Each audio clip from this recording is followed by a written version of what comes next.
మన ముఖ్యమంత్రి జగన్ గారు తిరుపతి వెళ్తారు. కొందరు క్రైస్తవులైన మంత్రులు కూడా వెళ్తున్నారు. వాళ్ళు క్రైస్తవులు అంటున్నాం కదా, మరి దీనిపై మీ స్పందన ఏంటి? ఇప్పుడు ముఖ్యమంత్రి క్రైస్తవుడు, అతను క్రైస్తవులు ముఖ్యమంత్రి లేకపోతే ఆంధ్ర ప్రజలందరికీ ముఖ్యమంత్రి? రైట్. మొన్నటి వరకు నారా చంద్రబాబు నాయుడు గారు హిందూ ముఖ్యమంత్రి. ఆయన హిందువులకి ముఖ్యమంత్రి లేకపోతే రాష్ట్రంలో ఉన్న ప్రజలందరికీ, మీకు కూడా మనకు కూడా ముఖ్యమంత్రి? ఇప్పుడు మరి చంద్రబాబు నాయుడు గారిని సంఘాల్లోకి తీసుకొచ్చి చర్చిల్లో నిలబెట్టి బైబిల్ చదివించి ప్రసంగాలు చేయించారా లేదా? మరి అప్పుడు మీకు ఈ డౌట్ ఎందుకు రాలేదు?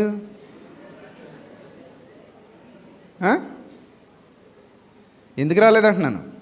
ఇప్పుడు జగన్ గారు తిరుపతి వెళ్ళినందుకు మీకు అందరికీ నొప్పి కలుగుతుంది క్వశ్చన్ అడిగిన వాళ్ళకి.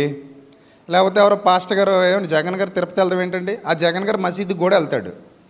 ఇప్పుడు చంద్రబాబు నాయుడు కూడా మసీదుకి వెళ్తాడు, ఆయన చర్చికి వెళ్తాడు, క్రిస్మస్ వస్తే తిరుపతి కూడా వెళ్తాడు ఆయన.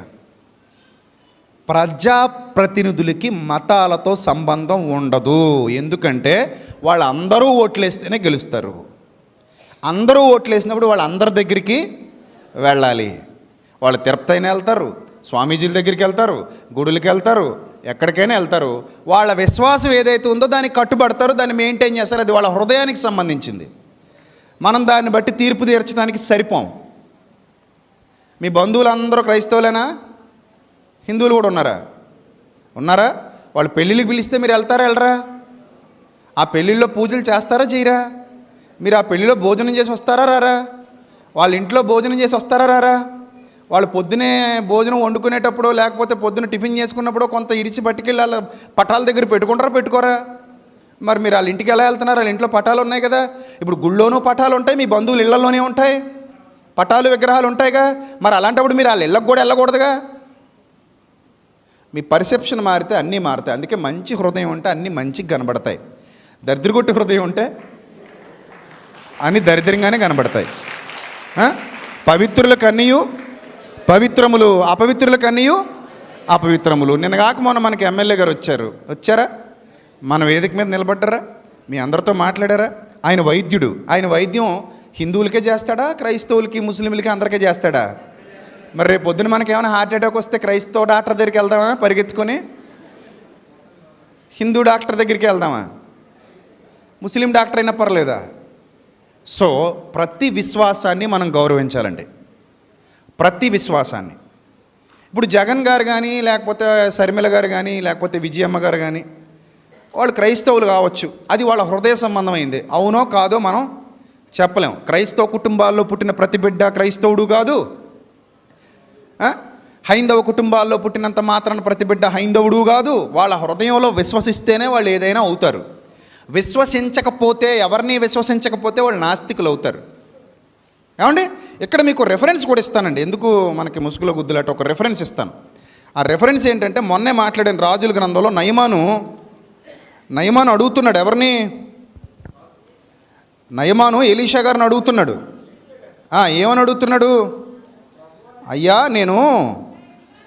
నా యజమానుడు నన్ను రిమ్మోను గుడిలోకి తీసుకెళ్తాడు. రెఫరెన్స్ రాజుల 2వ గ్రంథం 5వ అధ్యాయం 17వ వచనం.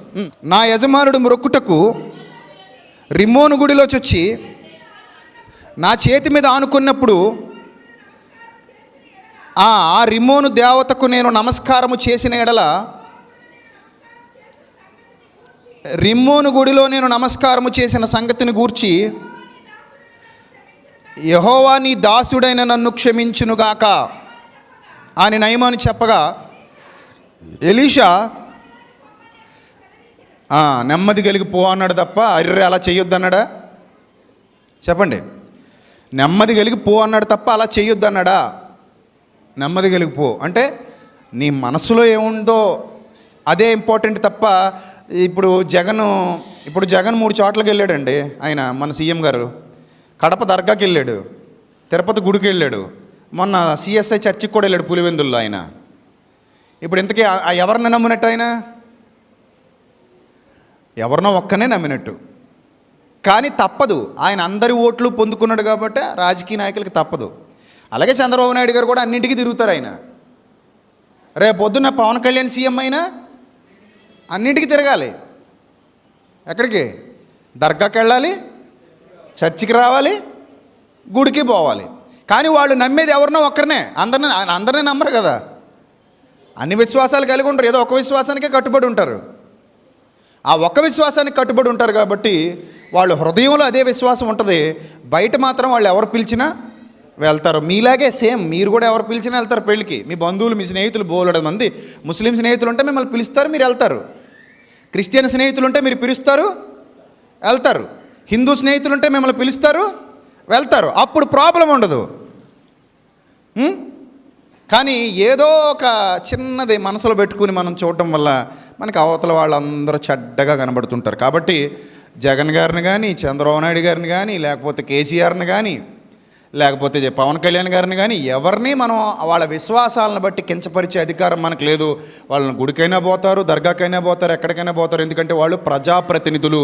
వైద్యుడు ఎవరికైనా వైద్యం చేస్తాడు, ప్రజాప్రతినిధి అందరి దగ్గరికి వెళ్తాడు. ఎందుకంటే వాళ్ళున్న స్థితి అలాంటిది, వాళ్ళున్న వృత్తి అలాంటిది.